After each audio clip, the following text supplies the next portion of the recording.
Hello everyone. Now we are shifting gears to talk about a very special type of AI that has completely changed the landscape, General Purpose AI or GPAI.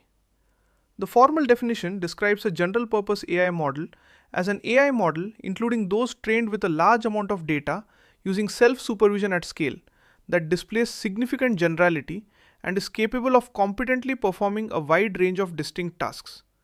In simple terms, this is the Swiss Army knife of the digital world. Unlike the specialized AI we talked about earlier, like one that only looks for fraud in bank accounts, a GPAI can write a poem, help a coder find a bug, and summarize a long legal contract all in the same minute. You've probably seen this at the office with tools like ChatGPT or Gemini. It's one tool that does 1,000 different things, which is amazing, but it also means it brings a whole new set of headaches for regulators. So now that we've mastered the idea that GPI is a jack of all trades, you might be wondering how the EU keeps track of these powerful models when they aren't tied to just one specific risk well. That brings us right into our next step, which is GPI with systemic risk. Now, not all general purpose AI is created equal. Some are so massive they get their own special category called GPAI with systemic risk. The formal definition identifies these as models that have high impact capabilities, often measured by the total amount of computing power, specifically more than 10 septillion or 10 raised to the power of 25 floating point operations used for their training, or as designated by the Commission because of their wide reach and impact on the market.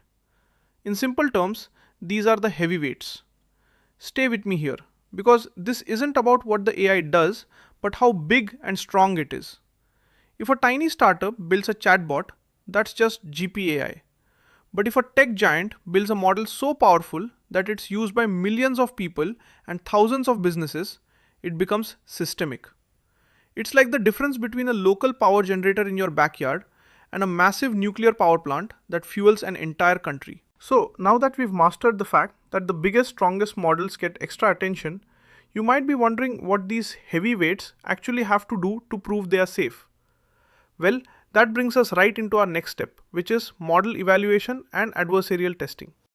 For these systemic models, the EU requires rigorous model evaluation.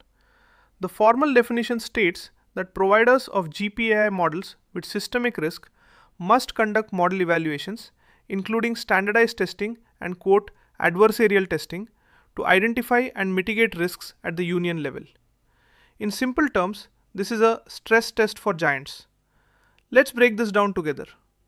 If you are building a model that the whole world is going to use, you can't just hope it doesn't start giving out instructions for making dangerous chemicals.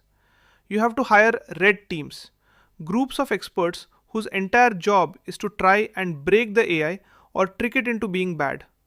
It's like a bank hiring a professional thief to see if they can crack the vault before the real bad guys try it. So now that we've mastered the idea that these big models have to be pushed and prodded for safety, you might be wondering what happens when a model is so big that a single mistake could ripple through the entire economy. Well, that brings us right into our next step, which is managing systemic risks. Managing systemic risk is about looking at the big picture.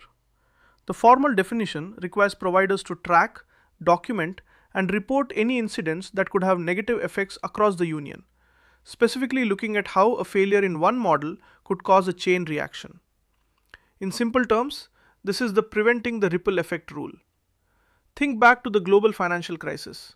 When one big bank failed, it dragged everyone else down.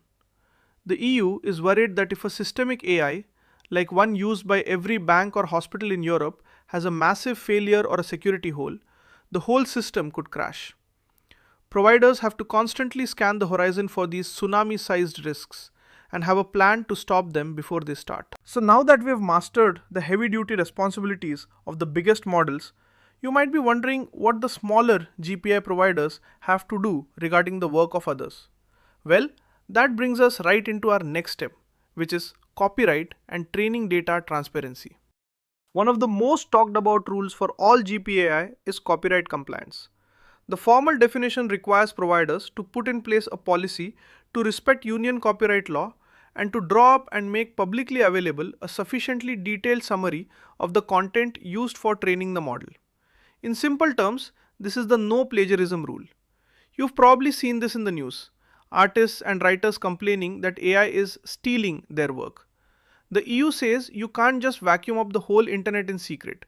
You have to be transparent about what data you used to train the AI, and you have to respect the opt out signs that creators put on their websites.